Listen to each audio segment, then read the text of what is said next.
This is Witch-based news for Friday the 12th of January 2024. I'm Commander Buur.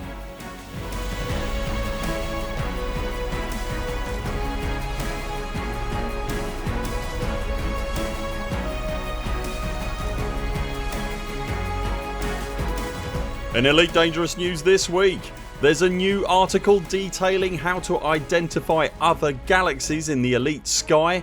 If you're a budding Elite Dangerous cinematographer, a new competition has launched just for you.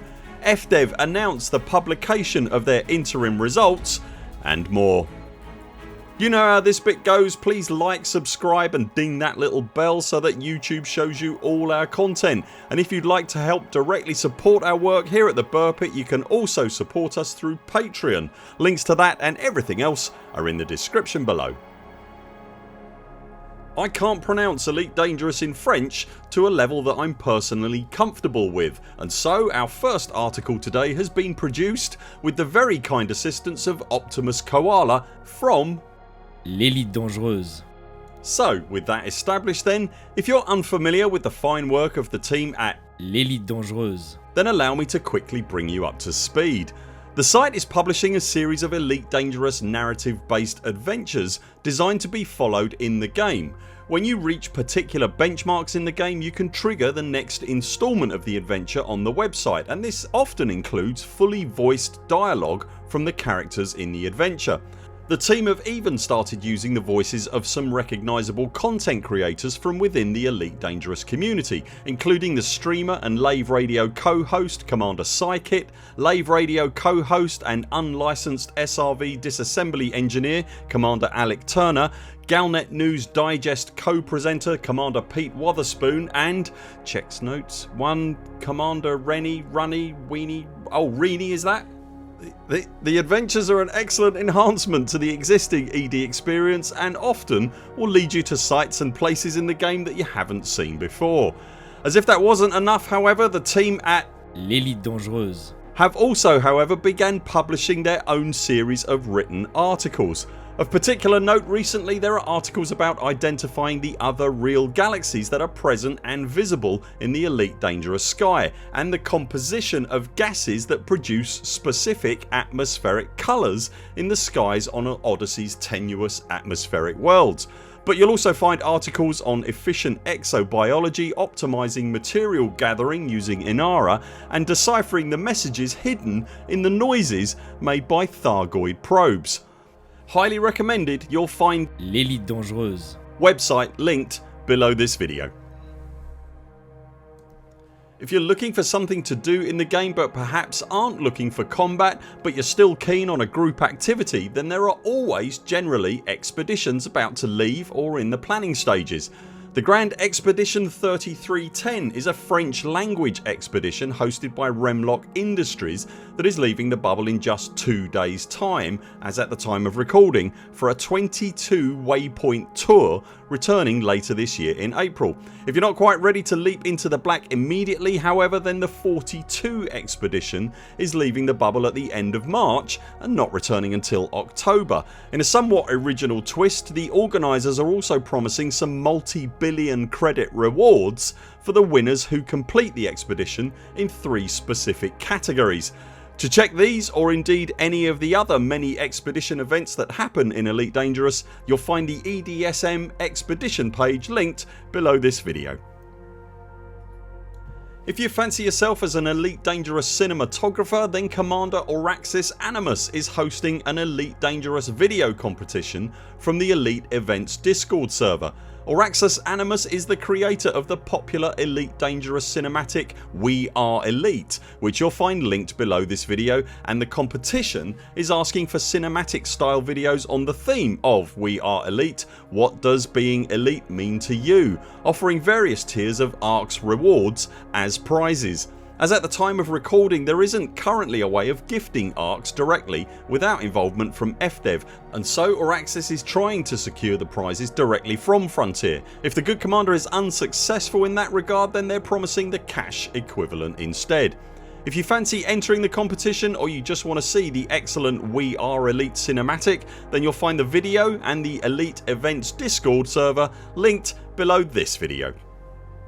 It's no secret that Elite's publisher and developer Frontier Developments plc have had somewhat less than stellar results in the last few years. In case you haven't been keeping up, the broad strokes are this.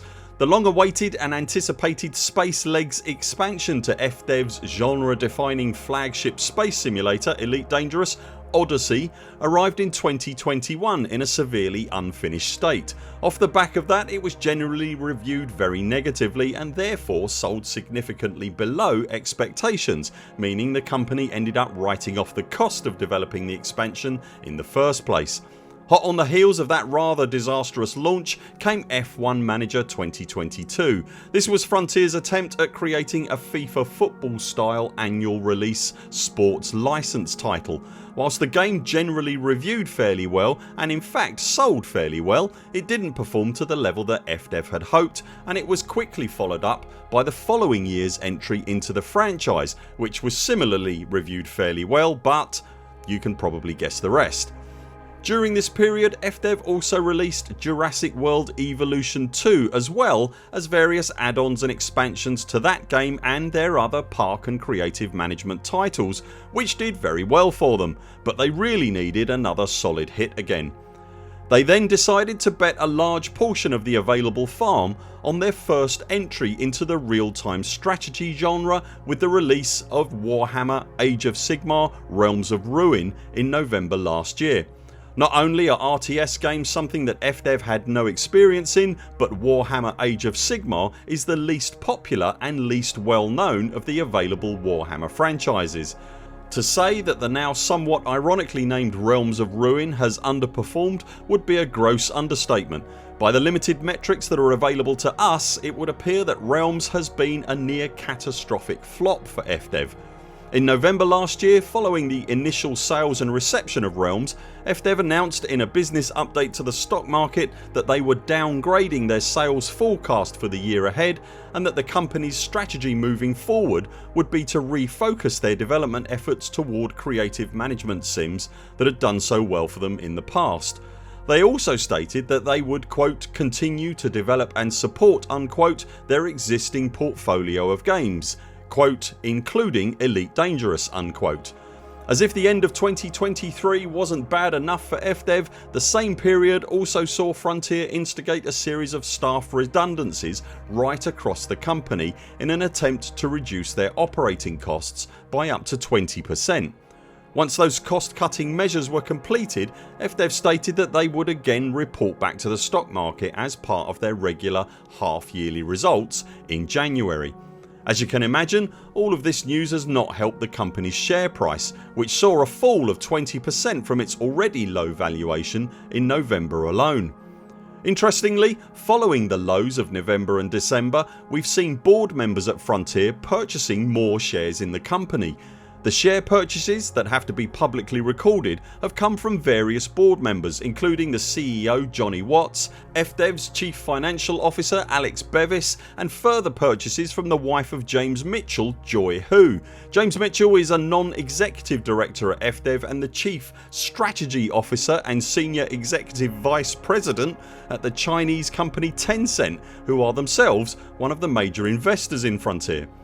Generally, when directors and non-executive directors purchase shares in this manner, it's taken as an indication that they believe the company has good prospects and are showing confidence in its future.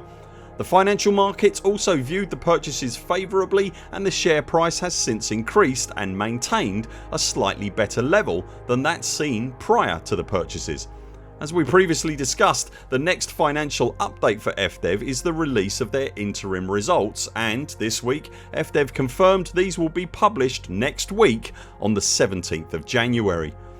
There's a fair chance that next week's report won't make mention of Elite Dangerous specifically, as the main focus will be to report back on the cost cuttings made as part of their operational review and no doubt on all things Realms of Ruin as well. It is still a crucial report for the Elite Dangerous community however, as these cost cutting and earnings will reflect on the security of Frontier's financial position as a whole and in turn perhaps will start to give an idea of the development path or potential for Elite Dangerous going forwards. Until FDEV themselves actually clearly give us an indication of what is planned for the coming year, then the community will be left speculating on the future of Elite Dangerous and deciding the company's outward narrative on the game for them, which is never a healthy position to be in. In game it feels as though the Thargoid war might be reaching a crescendo point. There's also a huge amount of positivity in the wider Elite Dangerous community right now, and it would be great to see Frontier capitalising on that positivity and leading the community from the front once again. We're looking forward to them announcing their plans for live streams in the coming year and perhaps an update in regards to the CM team for ED now that the operational review has been completed, and perhaps, dare we dream, even a roadmap for the year ahead.